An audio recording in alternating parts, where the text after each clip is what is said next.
Traders at Mlango Moja Market refuse to open their shops.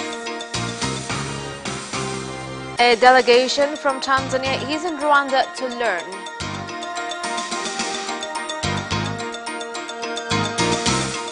And under-23 technical bench says game was a good one despite elimination.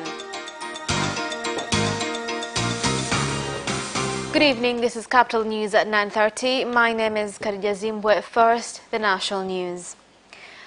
More than 300 small traders at the Mlango Moja market in the town of Mwanza have refused to open their shops. This comes after the Mwanza city municipality failed to provide the traders with building permits in order for them to build 29 new shops and 55 stalls, which were burnt down during a fire that erupted on September 29th this year. Due to the fire, the traders suffered a loss of 580 million shillings. The traders strike prompted officers of the Field Force Fighting Unit, who are usually equipped with firearms and tear gas canisters, to go to the area early in the morning to stop a planned demonstration.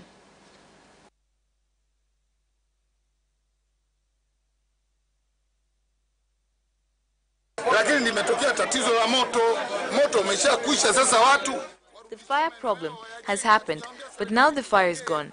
People should get back to their areas so that they work on them. We are not asking the government to build back the areas for us. What we are asking is for the blueprints of the building so that we can start building and have business continue. This issue of not opening the doors is not of the leaders, but by the meeting we had yesterday of all the entrepreneurs who have discussed that since the fires happened, no official leaders have come to see us. And we sent our representatives, but still no response. So that we continue with our business, because we have run out of money and we saw that the best way of calling for the leaders is to close down the market and have the leaders explain why they are not allowing us to build it back.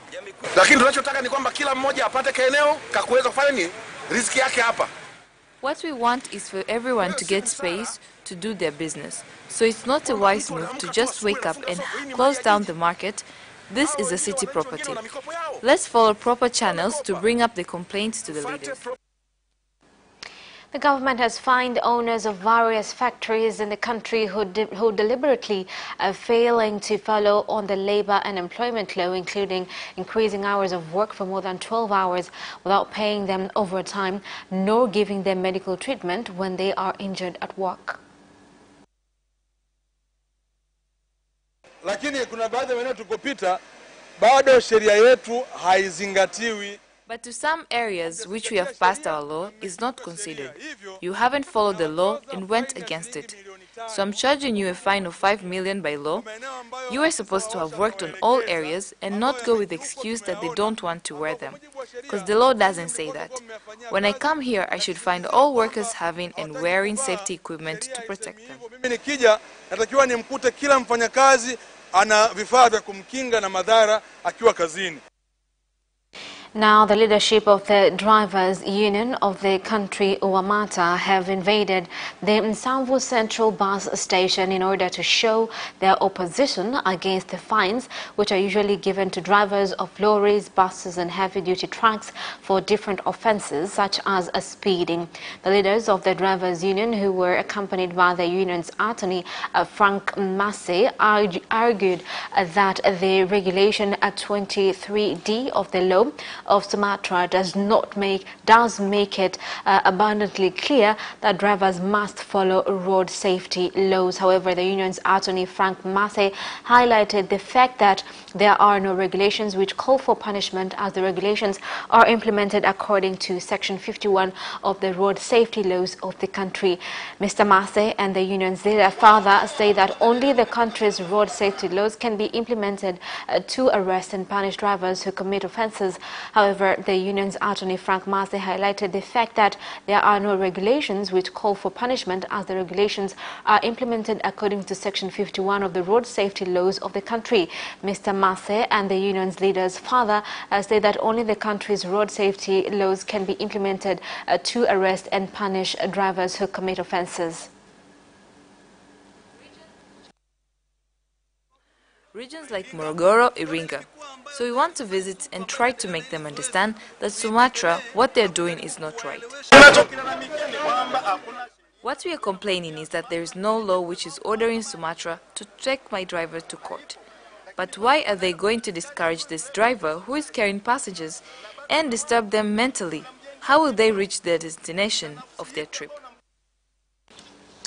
The government has directed the Prevention and Combating of Corruption Bureau (PCCB) to investigate all officers at the office of the Regional Commissioner of Tarima District for allegations of misuse of 214 million shillings that was given for a sugarcane culture project in the district, and directed District Commissioner to release 35 million shillings that was withheld because it was entered into North Mara Trust Fund against procedures. I'm asking TAKUKURU to investigate and take law measurement on all the officers who will be proven in money embezzlement of almost 200 million. I'm also asking TAKUKURU to investigate and take measurement on the board members of the sponsors, fund management, and anyone who will be seen they have done money embezzlement of the fund. I am also promising you that we will push on each other so that this doesn't keep on being an issue in the files for a long time. And when we bring it to you, people will be actually taken to court. Even the citizens will have faith with us. So again, let me not give a specific timing, but within a short time, we will bring you the results. Members of the livestock farming community in Losirwa Esilalei village, Monduli district, have requested the government to help in the restoration of the area which had been set aside to be used as a place to feed their livestock. According to the members of the livestock farmers community, that area was sold improperly to an investor and some leaders of the village government. And the members of the livestock farming community further say that the improper sale of the area for feeding livestock has contributed to their conflict with farmers as they often have to enter their livestock into the farms of farmers. Where are we going to graze our cattle during summer? And as you can see, people have dug in water wells for the cows to drink water. We are very affected by this ongoing conflict. Cows are unable to drink or to be fed. Us women in our generations are very affected by this.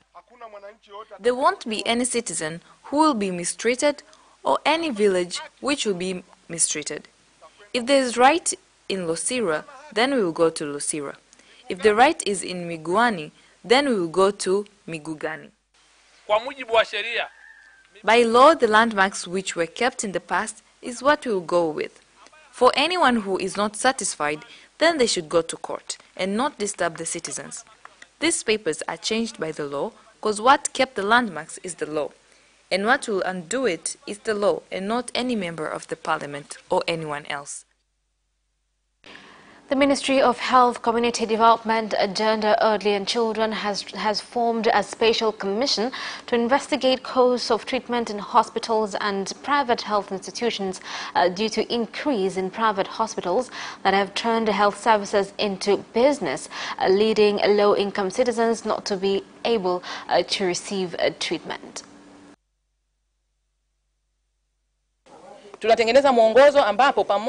We are creating a system in which, even though there will be a presence of these hospitals, we have Tanzanians to be saved at their nearest points. Imagine you get in an accident in the forest and lose all your things, or simply let's say you can't afford the treatment. Does that mean you should not receive treatment? Not at all. But there are some cases which are not emergencies. We are finishing creating the system, which one will follow then. There are some challenges we meet in registering of health centers, laboratories, and improving health services. Today we got a solution which will help in going to the next step. We have kept open about the fees we are charged. Health is a very important thing. But check your health before you get sick, because a lot come to the hospital when they are sick. By saying that we should consider healthy living, by doing exercises and avoid bad lifestyles which are not good for our health. The Speaker of the House of Tanzania, Job Ndugai, has launched the 5th session of the Youth Parliament. While doing so, the Speaker urged the youth MPs to seriously work hard and debate the bills of the 2014 Labour and Employment Law. Speaker Job Ndugai called upon the youth MPs to do this in order for them to emerge with various declarations which will enable youth to be accorded their inalienable rights when they are employed or when they become self-employed. Now, speaking during the opening session of the Youth Parliament in the city of Dodoma, the Speaker of the House, Job Ndugai, said that the aim of the Youth Parliament is to educate them about various development issues.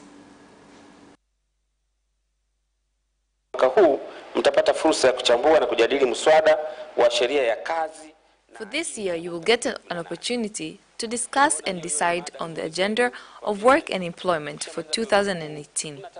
We have seen that this will be a good agenda for you because when you finish universities, some of you expect in one way or another to employ yourselves and some to be employed.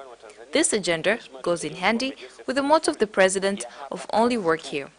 So it's my hope after this you will learn a lot, and may I ask you to be good ambassadors when you return back to your institutes and universities.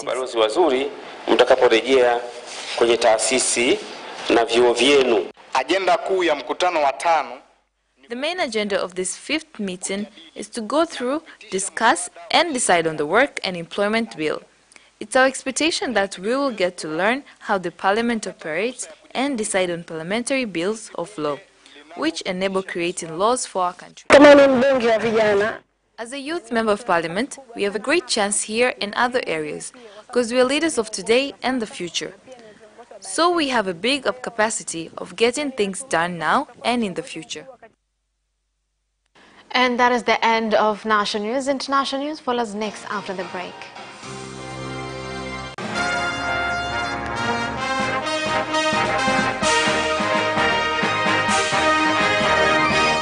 Welcome back, and in international news.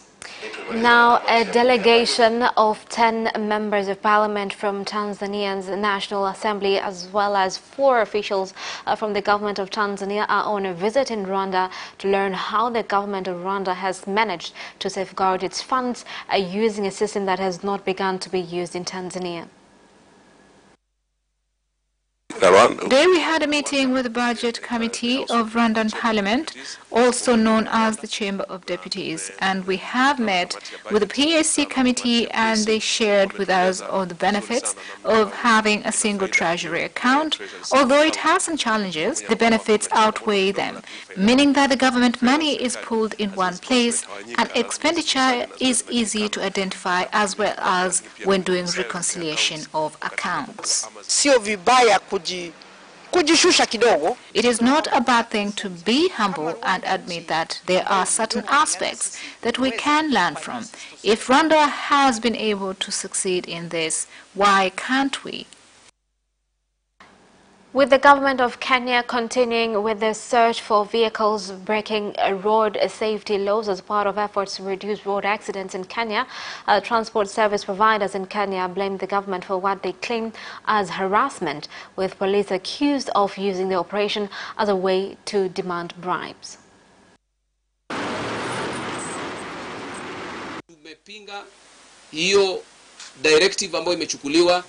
We are opposing the directive issued by the government of not permitting vehicles that carry between 14 to 25 passengers.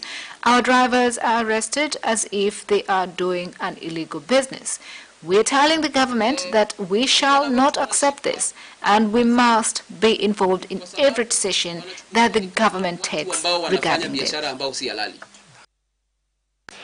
Uganda has warned invaders from neighboring Democratic Republic of Congo crossing the border to cause attacks in Uganda that they will be dealt with by the army. This warning was given one day after UPDF sent its forces at the border of the two countries to protect them. Peacefully. Tumekuwa tukitumia mbinu za upole kusuluhisha. The method we have been using is to resolve this conflict peacefully.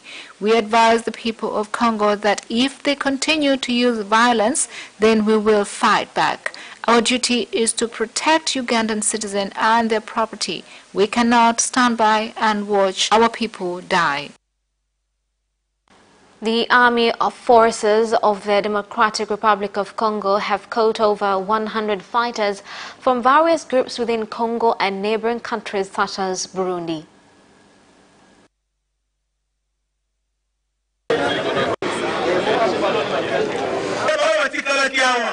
These fighters must be taken down to court, and before we do so, we shall parade them before the people. We decided that security will be our priority, and you have been able to witness this today. We have presented them to the justice system, and it shall take its course. Former fighters who have returned to civilian life in Burundi have said that they are facing various challenges, including difficulty in receiving treatment and even in getting some of their important daily basic needs. Maisha hapa sisi unaona tunatembea kwa hizi baskeli za Rolante hivi zinaisha, unaona hii majiwe, unaona mitando na nini. Tunaomba serikali inaweza kwenda tusaidia. Tuna mataa, tuna maji ni polepole, maji inakuja inamaliza masiku haifiki. Watoto kwenda somoni, watoto kwenda kwa mganga. Naona sio shida sana ikiwazo. Some of the challenges faced by these people, such as the lack of electricity and water, is not just felt by them. All residents in this region suffer from this too. The government is doing all it can to find a practical solution.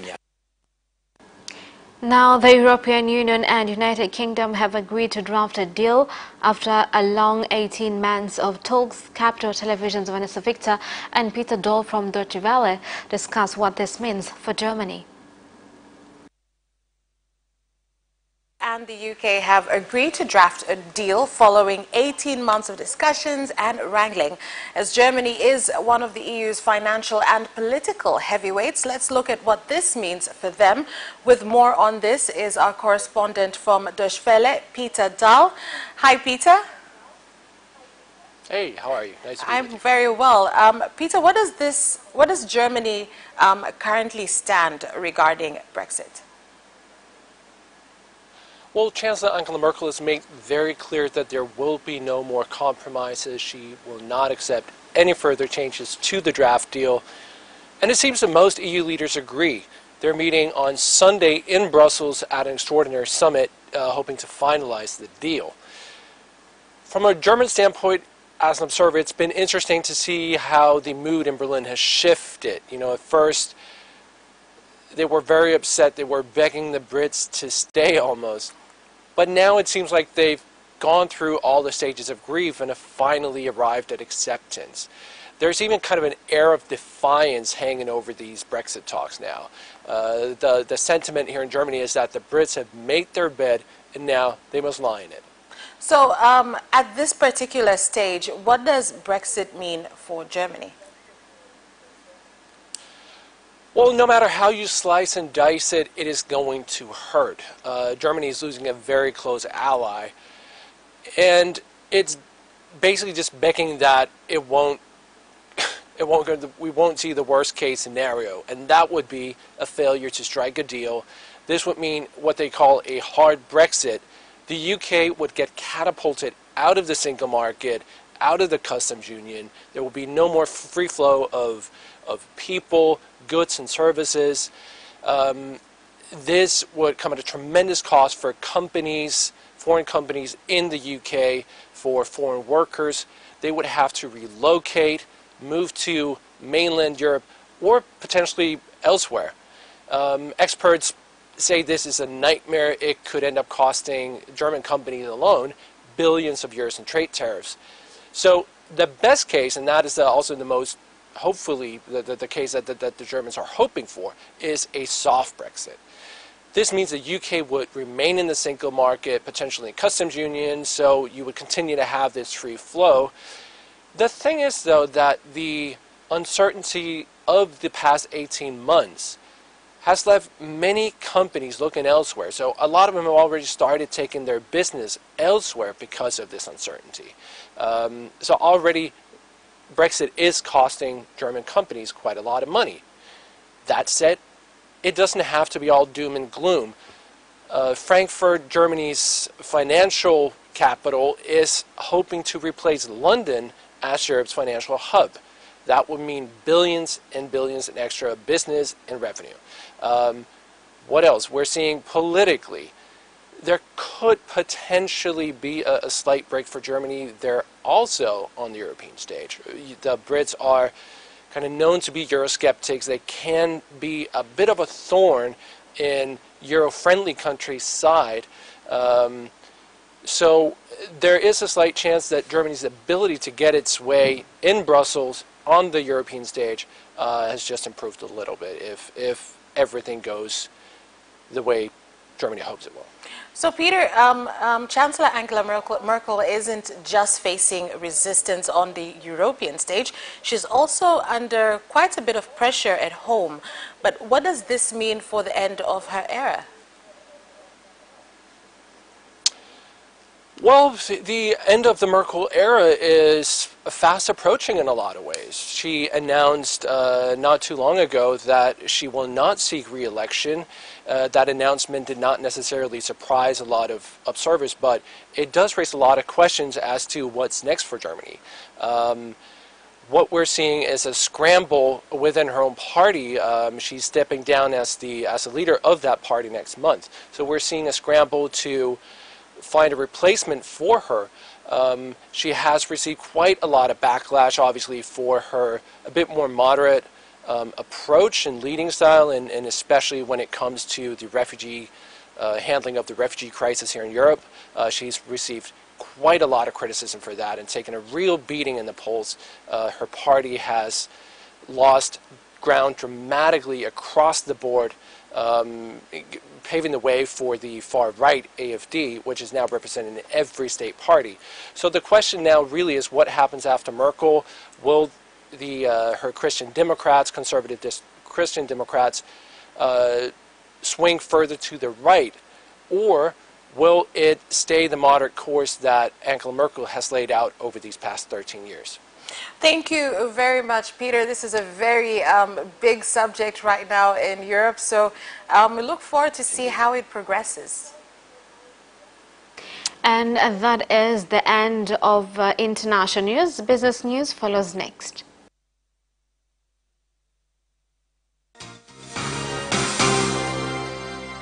Watch Business Edition as we talk to business leaders and experts in sectors that are transforming Tanzania's economy. To be rich, I have to be a business person. It's not an easy road at all. People need to understand. You must quickly think how cost effective are you going to be. Business acts as a way in which it can bridge that gap. Business Edition will keep you informed on latest developments in the financial sector, extractive industry, tourism, agriculture, energy, construction, and so much more. Meet entrepreneurs who create employment opportunities. Watch Business Edition on Friday at 8:15 p.m.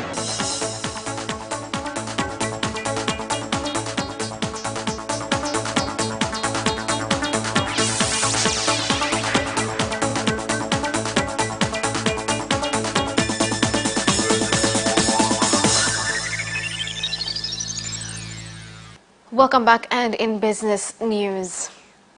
The Chief Secretary Ambassador John Kijazi has directed workers groups of Tanzania Business Council to ensure that they are key in strengthening relations between the public and the private sector to resolve the challenges faced by the nation in business. Lakini vikazi hivi ambavyo tumevizindua nia yake haswa aimed at strengthening communication between the public and private sector. We believe that this will enable detailed discussions. We commend our President for forming this task force. We promise that we will work closely with the government so as to meet objectives set. Stakeholders of various oil and gas production in the country, including foreign stakeholders, have advised that emphasis be placed on use of meters for measuring oil, gas and other liquids so as to avoid theft, which has been happening between sellers and buyers, causing complaints. Tengeneza mita za kupimia. This is for meters at the point of reception.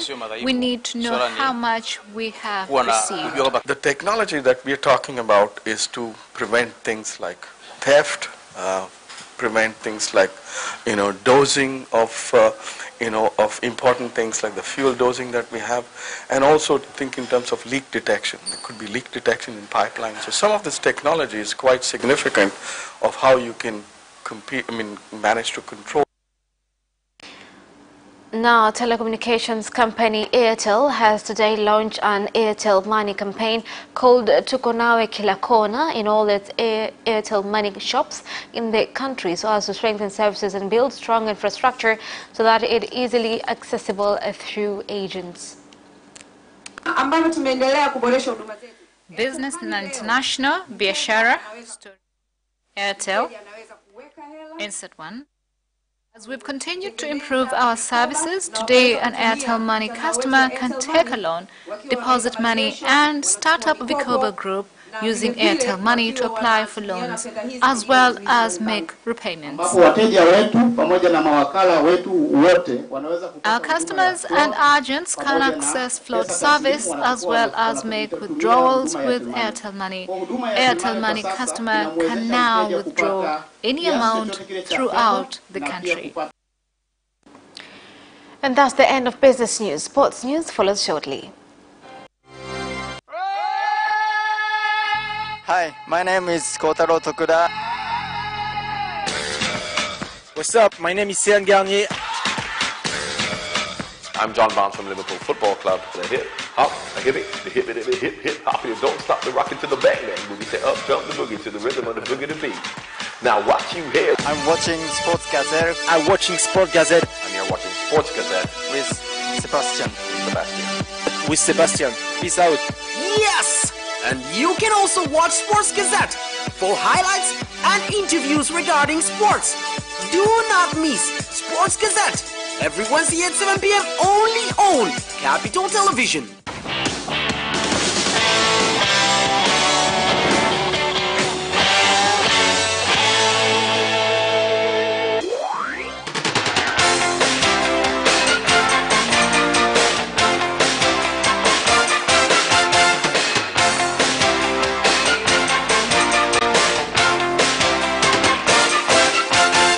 Welcome back, and in sports news. Now, the under-23 national team technical bench says that the game against Burundi last night was a good one, despite being eliminated from the Olympics qualification by the away goal rule as the game ended 3-1.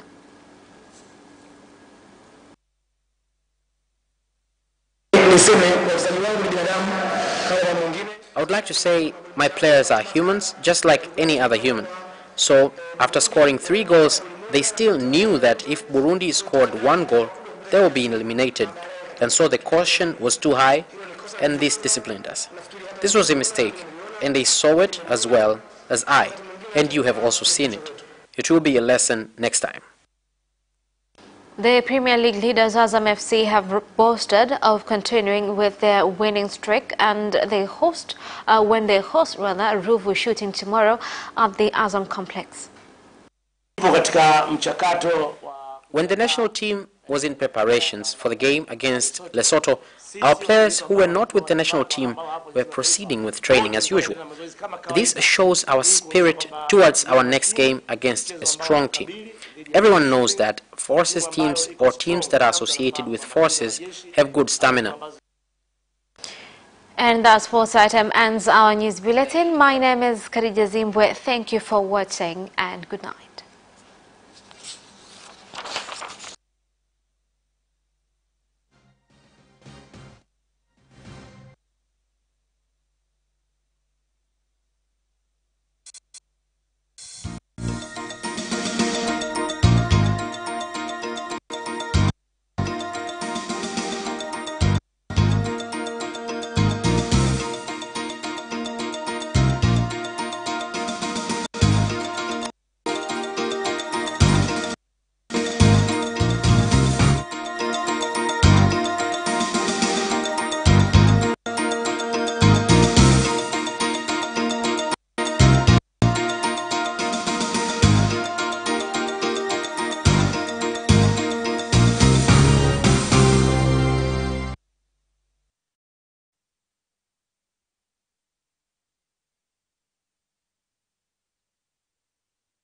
This week on Turning the Spotlight, we'll be looking at one of the major projects that Roots and Shoots is undertaking to plant some mangrove trees, seedlings, in order to protect the coastal line. Tunachokiona ni changamoto kubwa ni wananchi. Uelewa wananchi kidogo umekuwa wa chini sana. Na iko kitu ndio kimetufanya sasa tutengeneze kitu kinaitwa Community Participatory Mangrove Group, ambazo zitasaidia sasa wao kuwa walinzi, kwa sababu wao wako pale katika yale maeneo, lakini pia zile shule au wana Roots and Shoots waliokuwa karibu ya maeneo yale tunawapa elimu sasa waweze kuwaelimisha zile jamii. Kwa maana hiyo ndio tumeanzisha vikundi vya kina mama, ambavyo wakina mama wao wako responsible, kwa sababu kila siku wanashinda katika maeneo yale, wanafanya shughuli za kufua chumvi katika maeneo yale. Kwa hiyo tuna maana kwamba wao tukiwaeleza umuhimu huu watakuwa tayari sasa kuweka ulinzi, na tukiwafundisha hizi knowledge za kutengeneza ramani na kufuatilia hii mikoko, kwao itakuwa rahisi katika kutusaidia kwenye uhifadhi.